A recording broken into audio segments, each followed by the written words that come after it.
नवरात्रि का छठा दिन अत्यंत पवित्र और विशेष माना जाता है। इस दिन देवी दुर्गा के छठे स्वरूप मां कात्यायनी की पूजा की जाती है। ये स्वरूप शक्ति, साहस, धर्म की रक्षा और अधर्म के विनाश का प्रतीक है। प्राचीन काल में एक महान ऋषि थे, महर्षि कात्यायन। वे अत्यंत तपस्वी, विद्वान और देवी के परम उपासक थे। उन्होंने वर्षों तक कठोर तपस्या की और मां आदिशक्ति से प्रार्थना की कि वे उनकी पुत्री के रूप में जन्म ले। उनकी तपस्या से प्रसन्न होकर देवी ने उन्हें वरदान दिया कि वे उनके घर पुत्री के रूप में अवतार लेंगी। उसी समय पृथ्वी पर एक भयानक असुर का अत्याचार बढ़ गया था, महिषासुर। उसने अपनी शक्ति से देवताओं को स्वर्ग से निकाल दिया था और तीनों लोकों में आतंक फैला दिया था। देवता अत्यंत दुखी होकर ब्रह्मा, विष्णु और शिव के पास आए। जब देवताओं ने अपनी व्यथा सुनाई, तब तीनों देवों ने अपना अपना तेज प्रकट किया। उनके तेज से एक दिव्य प्रकाश उत्पन्न हुआ, जो एक अद्भुत देवी के रूप में प्रकट हुआ। भगवान शिव ने त्रिशूल दिया, भगवान विष्णु ने चक्र दिया, इंद्र ने वज्र प्रदान किया, वरुण ने शंख दिया, हिमालय ने सिंह वाहन दिया। भक्तों, ये दिव्य स्वरूप ही आगे चलकर मां कात्यायनी के रूप में प्रकट हुआ।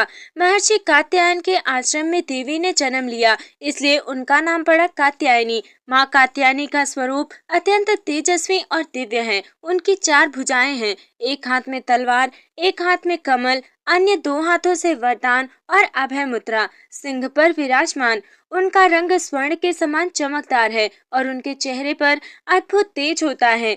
महिषासुर ने घोर तपस्या कर ब्रह्मा जी से वरदान प्राप्त किया था कि कोई देवता उसे मार ना सकता है। इस वरदान के कारण वो अत्यंत अहंकारी हो गया। उसने स्वर्ग पर कब्जा कर लिया, देवताओं को भगा दिया, पृथ्वी पर अत्याचार फैलाया, धर्म का नाश करने लगा।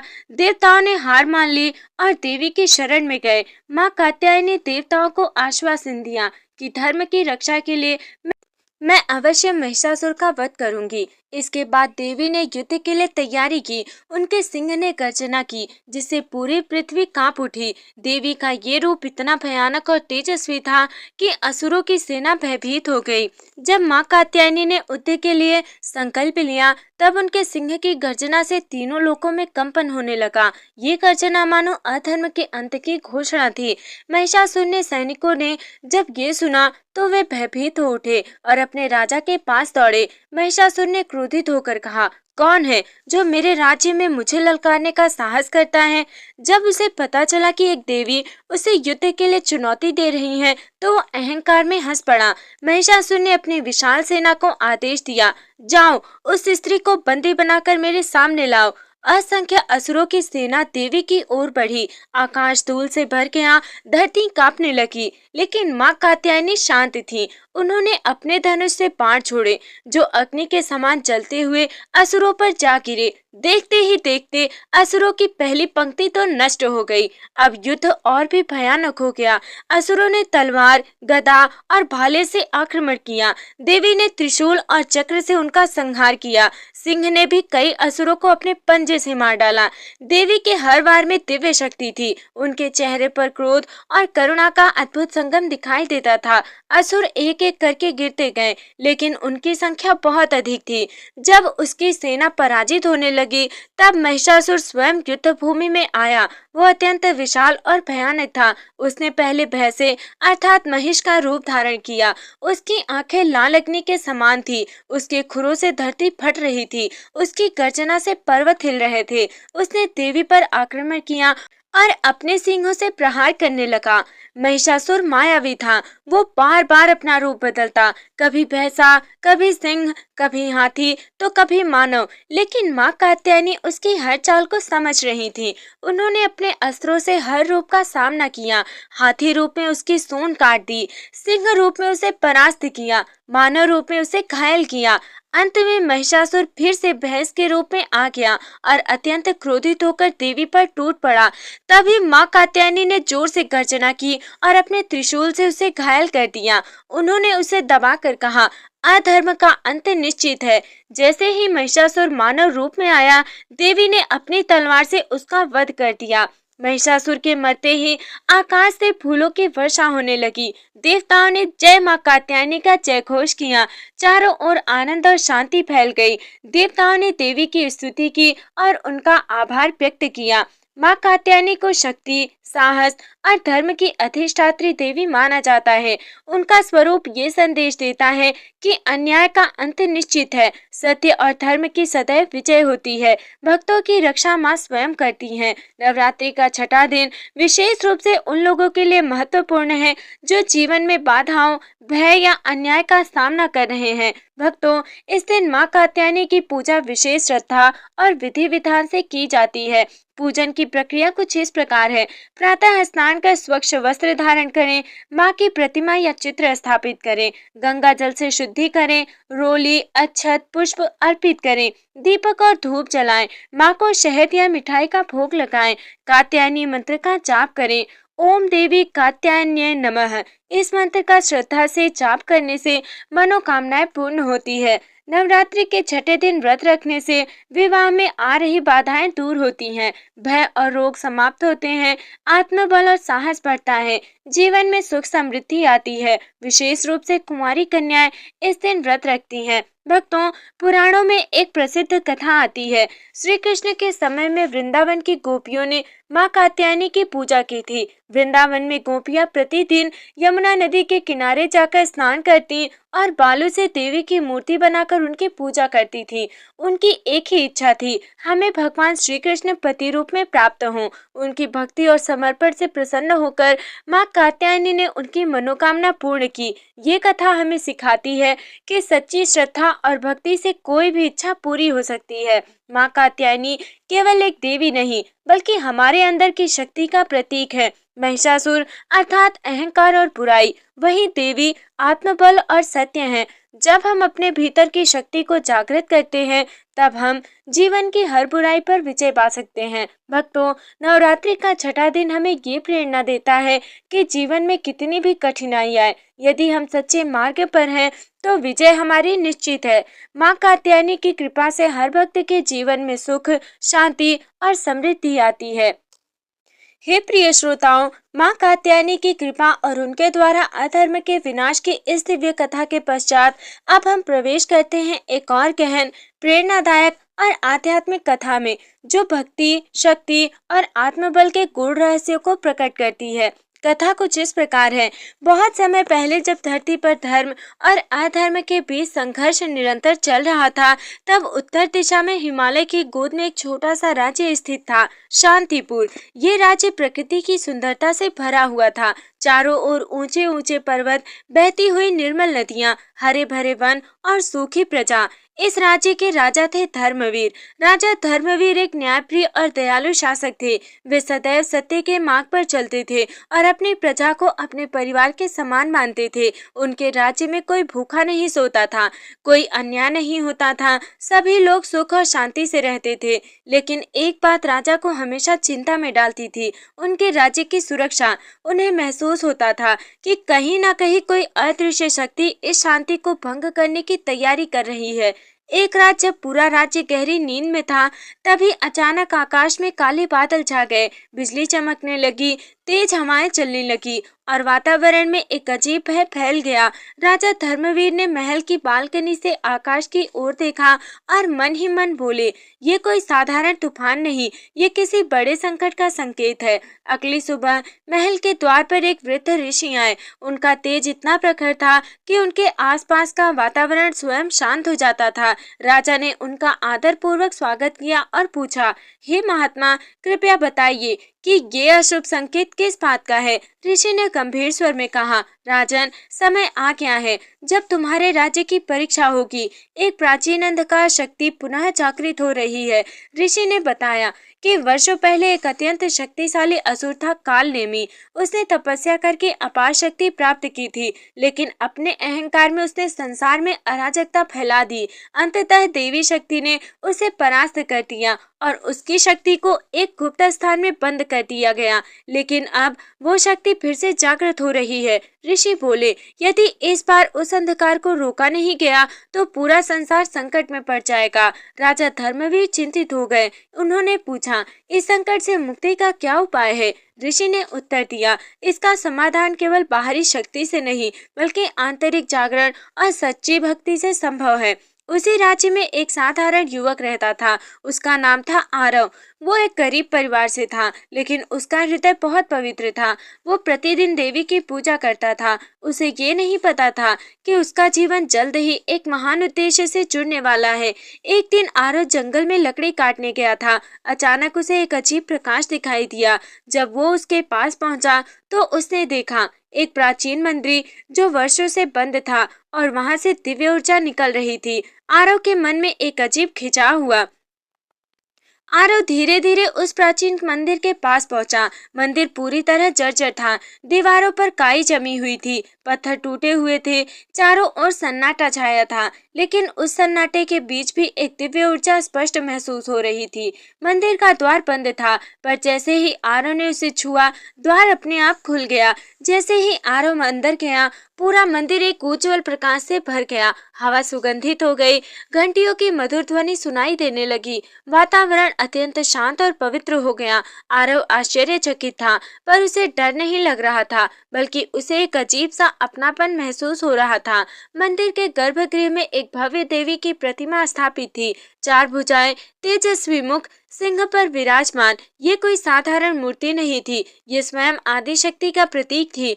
आरव अनायास ही उनके सामने नतमस्तक हो गया। जैसे ही आरव ने आंखें बंद कर प्रार्थना की, अचानक उसे एक स्वर सुनाई दिया, हे बालक, तुम्हारा यहाँ आना संयोग नहीं, ये तुम्हारे भाग्य का आवाहन है। आरव ने घबराकर चारों ओर देखा, लेकिन वहाँ कोई नहीं था। वो समझ गया, ये स्वयं देवी का आशीर्वाद है। धीरे धीरे उस प्रतिमा से एक प्रकाश निकलकर आरव के शरीर में प्रवेश करने लगा। उसने महसूस किया, उसका शरीर ऊर्जा से भर रहा है, उसका मन शांत हो रहा है, उसके भीतर एक नई शक्ति जागृत हो रही है। देवी का स्वर फिर गूंजा, तुम्हें एक महान कार्य के लिए चुना गया है। देवी ने आरव को बताया, कालनेमी की शक्ति पुनः जागृत हो रही है। उसे रोकने के लिए तुम्हें अपने भीतर की शक्ति को पहचानना होगा। आरव ने विनम्रता से पूछा, माँ, मैं तो एक साधारण व्यक्ति हूँ, मैं ये कैसे कर पाऊंगा? देवी ने उत्तर दिया, सच्ची शक्ति बाहरी नहीं, भीतर होती है। भक्ति और साहस से तुम सब कुछ कर सकते हो। देवी ने कहा, तुम्हारी यात्रा अभी शुरू हुई है। तुम्हें 3 परीक्षाओं से गुजरना होगा, भय की परीक्षा, विश्वास की परीक्षा, त्याग की परीक्षा। इन तीनों को पार करने के बाद ही तुम अपने उद्देश्य को प्राप्त कर पाओगे। उसी समय मंदिर के बाहर अचानक तेज आंधी चलने लगी। आकाश काला हो गया और एक भयानक आवाज गूंज उठी। ये कालनेमी की शक्ति का संकेत था। मंदिर के बाहर एक छाया प्रकट हुई, एक भयानक राक्षस जो कालनेमी का दूत था। उसने आरव को देखा और हंसते हुए कहा, तो तुम हो जिसे देवी ने चुना है।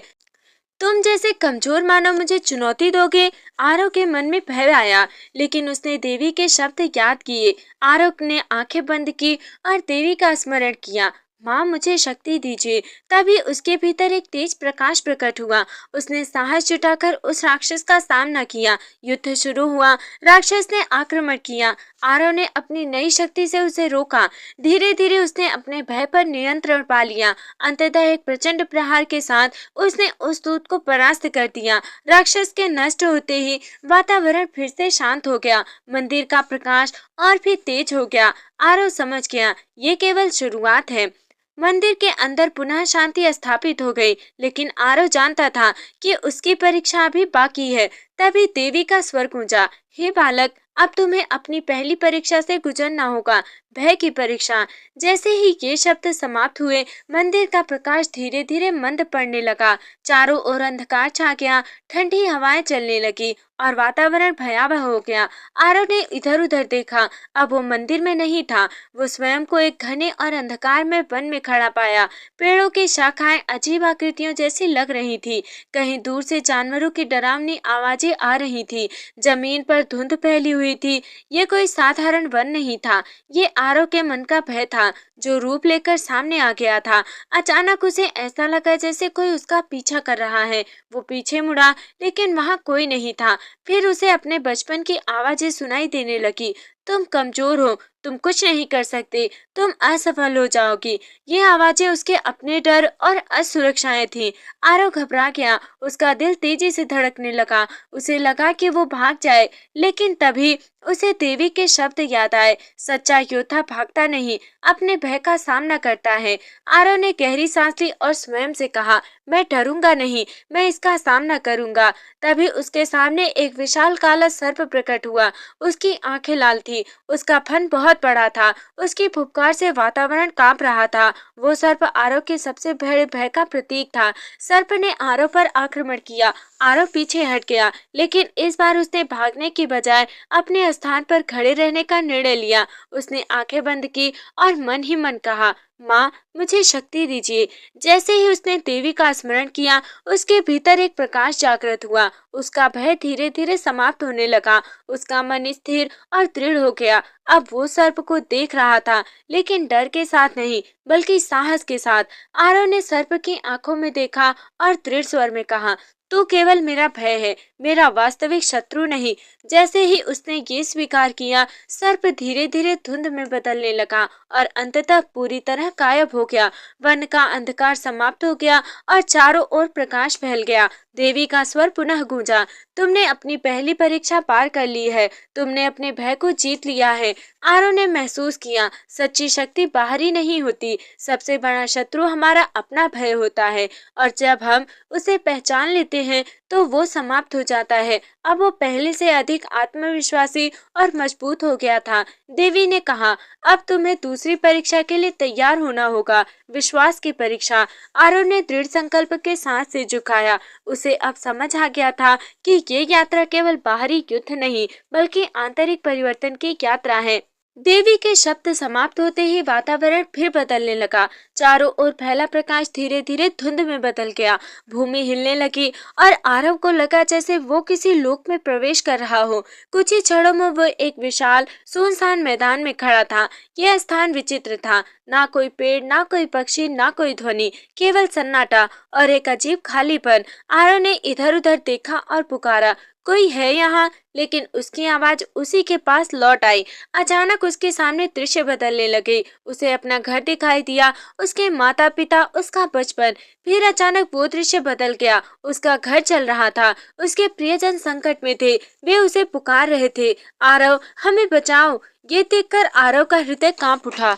उसने सोचा कि यह सच है, क्या मेरा परिवार सच में संकट में आ गया है?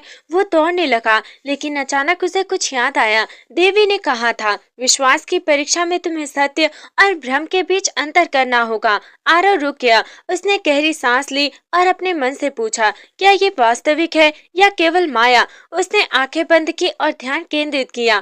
धीरे धीरे उसे एहसास हुआ, यह स्थान वास्तविक नहीं, ये उसके मन की परीक्षा है। ये भ्रम उसकी आस्था को तोड़ने का प्रयास है। उसने दृढ़ स्वर में कहा, मुझे अपनी माँ पर विश्वास है, जो कुछ भी हो रहा है वो केवल परीक्षा है। जैसे ही उसने ये कहा, उसके सामने का दृश्य टूटने लगा। जलता हुआ घर गायब हो गया, पुकारती हुई आवाजें शांत हो गईं और फिर पूरा मैदान उजाले से भर गया।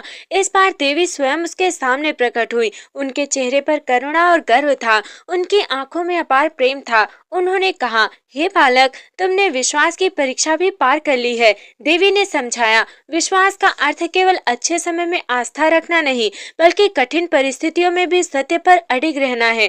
आरव ने सिर झुकाकर कहा, माँ, अब मुझे समझ आ गया है कि सच्चा विश्वास क्या होता है। अब आरव के भीतर पहले से अधिक स्थिरता थी। उसका मन शांत था और उसकी आस्था अटूट हो चुकी थी। उसे महसूस हुआ कि वो अब केवल एक साधारण युवक नहीं रहा। देवी ने गंभीर स्वर में कहा, अब तुम्हारी अंतिम और सबसे कठिन परीक्षा शेष है, त्याग की परीक्षा। आरव ने पूछा, माँ, ये परीक्षा कैसी होगी? देवी ने उत्तर दिया, इसमें तुम्हें अपने सबसे प्रिय वस्तु या भगवान का त्याग करना होगा। जैसे ही देवी अदृश्य हुई, आकाश में फिर से काले बादल छा गए। दूर कहीं से काल नेमी की भयावह हंसी गूंज उठी। ये संकेत था कि अब अंतिम संघर्ष निकट है। आरव ने आकाश की ओर देखा और दृढ़ स्वर में कहा, मैं किसी भी परीक्षा से नहीं डरूंगा, मैं अपने कर्तव्य को पूरा करूंगा। जैसे ही देवी का स्वर शांत हुआ, चारों ओर का वातावरण फिर से बदलने लगा। आकाश काले बादलों से भर गया, तेज हवाएं चलने लगी और धरती कांपने लगी। आरव ने महसूस किया कि ये कोई साधारण परीक्षा नहीं है। अचानक उसके सामने एक परिचित दृश्य उभरा। उसका घर, उसका गांव, उसके माता पिता, सब कुछ वैसा ही था जैसा वो छोड़ कर आया था। उसकी माँ मुस्कुराते हुए बोली, आरव बेटा, तुम वापस आ गए। उसके पिता ने उसे गले लगाया। आरव की आंखों में आंसू आ गए। वो सोचने लगा, क्या मेरी यात्रा समाप्त हो गई? क्या अब मुझे यहीं रहना चाहिए? ये दृश्य इतना वास्तविक था कि वो अपने उद्देश्य को भूलने लगा। उसी समय उसके मन में एक आवाज आई, क्या तुम अपने कर्तव्य को छोड़ देगे? क्या तुम संसार को संकट में छोड़कर अपने सुख को चुनोगे? आरव का हृदय द्वंद में पड़ गया। एक ओर उसका परिवार, दूसरी ओर उसका कर्तव्य। उसे देवी के शब्द याद आ गए, त्याग ही सच्चे योद्धा की पहचान है। आरव ने गहरी सांस ली। उसने अपने माता पिता की ओर देखा। उनकी आंखों में प्रेम था, लेकिन अब उसे समझ आ गया, ये भी एक परीक्षा है। आरव ने धीरे से कहा, माँ, पिताजी, मैं आपसे बहुत प्रेम करता हूँ, लेकिन मेरा कर्तव्य इससे बड़ा है। ये कहते हुए उसकी आंखों में आंसू बहने लगे। उसने अपने प्रियजनों को प्रणाम किया और पीछे हट गया। जैसे ही उसने ये निर्णय लिया, पूरा दृश्य धुंध में बदलने लगा। उसका घर, उसका परिवार सब गायब हो गया। चारों ओर फिर से दिव्य प्रकाश फैल गया। देवी प्रकट हुई और मुस्कुराते हुए बोली, हे वीर, तुमने अपनी अंतिम परीक्षा भी पार कर ली है। उन्होंने आगे कहा, त्याग का अर्थ केवल छोड़ना नहीं होता, बल्कि सही समय पर सही निर्णय लेना होता है। अब आरव के भीतर अपार शक्ति जागृत हो चुकी थी। उसका मन पूर्णतः निर्मल हो गया था और उसकी आत्मा दिव्य ऊर्जा से भर गई थी। वो अब एक साधारण मानव नहीं रहा, वो एक दिव्य योद्धा बन चुका था। तभी अचानक आकाश में भयंकर गर्जना हुई। धरती कांप उठी और एक विशाल काला रूप प्रकट हुआ। ये था कालनेमी। उसकी आंखों में अग्नि जल रही थी और उसकी हंसी से पूरा वातावरण भयभीत हो उठा। कालनेमी ने कहा, तो तुम हो वो जिसने मेरी शक्तियों को चुनौती दी है। अब तुम्हारा अंत निश्चित है। आरव ने शांत स्वर में उत्तर दिया, अधर्म का अंत निश्चित है और आज वही दिन है। दोनों आमने सामने खड़े थे, एक ओर अंधकार और अहंकार, दूसरी ओर भक्ति और सत्य। ये केवल युद्ध नहीं था, ये धर्म और अधर्म का अंतिम संग्राम था। आरव ने आंखें बंद की और देवी का स्मरण किया। तभी उसके चारों ओर दिव्य प्रकाश प्रकट हुआ। आकाश में बिजली चमक रही थी, धरती कांप रही थी और वातावरण में भय और ऊर्जा का मिश्रण था। कालनेमी ने क्रोधित होकर अपनी विशाल गदा उठाई और आरव पर प्रहार किया। प्रहार इतना शक्तिशाली था कि भूमि फट गई, पर्वत हिल उठे, चारों ओर धूल का तूफान उठ गया। लेकिन आरव अब पहले जैसा नहीं था। उसने अपनी दिव्य शक्ति से उस आक्रमण को रोक दिया था। अब युद्ध भयंकर हो उठा। कालनेमी अंधकार की ऊर्जा से प्रहार कर रहा था। आरव प्रकाश और भक्ति की शक्ति से उसका सामना कर रहा था। हर वार के साथ आकाश गर्जना करता, धरती कांपती और ऊर्जा की लहरें चारों ओर फैलती। कालनेमी ने अपनी मायावी शक्ति का उपयोग किया। उसने अनेक रूप धारण कर लिए, सैकड़ों राक्षस, विशाल दैत्य और भयानक छाए, वे सभी आरव पर एक साथ टूट पड़े। कुछ क्षणों के लिए आरव घिर गया, लेकिन उसने आंखें बंद की और अपने भीतर झांका। उसे याद आया, उसे भय को जीता है, उसने विश्वास को अपनाया है, उसने त्याग को समझा है। ये केवल बाहरी युद्ध नहीं था, ये उसकी पूरी यात्रा की परीक्षा थी। आरव ने पूरे विश्वास के साथ पुकारा, हे माँ शक्ति, मुझे अपनी संपूर्ण शक्ति प्रदान करें। तभी आकाश से दिव्य प्रकाश उतरा। देवी की शक्ति उसके भीतर प्रवाहित हुई। उसका शरीर तेज से चमक उठा। अब वो एक दिव्य योद्धा के रूप में प्रकट हुआ। अब आरव ने आक्रमण किया। उसकी तलवार प्रकाश से चमक रही थी। हर प्रहार में धर्म की शक्ति थी। काल ने भी पूरी शक्ति से लड़ रहा था, लेकिन अब वो कमजोर पड़ने लगा। अंत में आरव ने अपनी पूरी शक्ति एकत्रित की। उसने आकाश की ओर देखा और कहा, ये प्रहार केवल मेरा नहीं, सत्य और धर्म का है। उसने अपनी दिव्य शक्ति से कालनेमी पर अंतिम प्रहार किया। जैसे ही वो प्रहार हुआ, एक विशाल विस्फोट हुआ। प्रकाश ने अंधकार को घेर लिया और कालनेमी चीखते हुए नष्ट हो गया। उसका अस्तित्व पूरी तरह समाप्त हो गया। कालनेमी के अंत के साथ आकाश साफ हो गया, हवाएं शांत हो गई और चारों ओर प्रकाश फैल गया। धर्म की विजय हो चुकी थी। भक्तों, महायुद्ध के बाद पूरा वातावरण शांत हो गया। प्रकृति जैसे मुस्कुरा उठी, पक्षी फिर से गाने लगे, नदियां मधुर स्वर में बहने लगी और धरती पर हरियाली लौट आई। शांतिपुर राज्य में फिर से सुख और समृद्धि आ गई। जब आरव वापस अपने राज्य पहुंचा, राजा धर्मवीर ने उसका स्वागत किया। पूरी प्रजा ने उसे नायक के रूप में सम्मान दिया, लेकिन आरव के चेहरे पर गर्व नहीं, बल्कि विनम्रता और शांति थी। एक रात आरव को पुनः वही दिव्य प्रकाश दिखाई दिखाई दिया। देवी उसके सामने प्रकट हुई और बोली, हे पुत्र, तुमने अपने कर्तव्य को पूर्ण किया है। उन्होंने आगे कहा, तुमने ये सिद्ध कर दिया कि सच्ची शक्ति बाहरी बल में नहीं बल्कि आंतरिक विश्वास, भक्ति और त्याग में होती है। आरव ने हाथ जोड़कर पूछा, माँ, अब मेरा कर्तव्य क्या है? देवी ने मुस्कुराकर कहा, अब तुम्हारा कार्य है लोगों को सत्य का मार्ग दिखाना, उन्हें उनकी आंतरिक शक्ति का एहसास कराना और धर्म की रक्षा करना। अब आरव एक साधारण युवक नहीं रहा था, वो ज्ञान का स्रोत बन गया, लोगों का मार्गदर्शक बन गया और एक सच्चा कर्मयोगी बन गया। ये कथा हमें सिखाती है भय पर विजय। सबसे बड़ा शत्रु हमारा अपना भय होता है। विश्वास की शक्ति, कठिन समय में भी आस्था बनाए रखना ही सच्चा विश्वास है। त्याग का महत्व, सही समय पर सही निर्णय लेना ही सच्चा त्याग है। आंतरिक शक्ति, हमारी सबसे बड़ी शक्ति हमारे भीतर होती है। भक्तों, अंतिम संदेश यही है, जब मनुष्य अपने भीतर की शक्ति को पहचान लेता है तो वो किसी भी अंधकार को समाप्त कर सकता है। तो हे प्रिय भक्तों, इस दिव्य कथा की यात्रा हमें ये सिखाती है कि जीवन केवल बाहरी परिस्थितियों का खेल नहीं बल्कि हमारे अंदर चल रहे संघर्षों का प्रतिबिंब है। आरव की तरह हर व्यक्ति के जीवन में भी भय आता है, विश्वास टगमगाता है और त्याग के कठिन निर्णय सामने आते हैं। लेकिन जो व्यक्ति इन तीनों को पार कर लेता है वही अपने जीवन का सच्चा विजेता बनता है। ये कथा हमें प्रेरित करती है कि हम भी अपने भीतर झांके।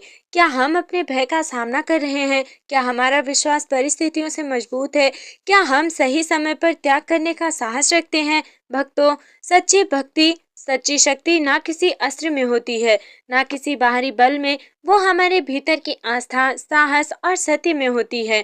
जब भी जीवन में अंधकार आए, अपने भीतर के प्रकाश को याद करें, अपने विश्वास को मजबूत रखें और सच्चाई के मार्ग पर चलते रहें, क्योंकि अंततः हर अंधकार को प्रकाश के सामने झुकना ही पड़ता है। इसी दिव्य संदेश के साथ ये कथा यहीं पूर्ण होती है। राधे राधे। जय श्री कृष्ण। जय माता कात्यायनी।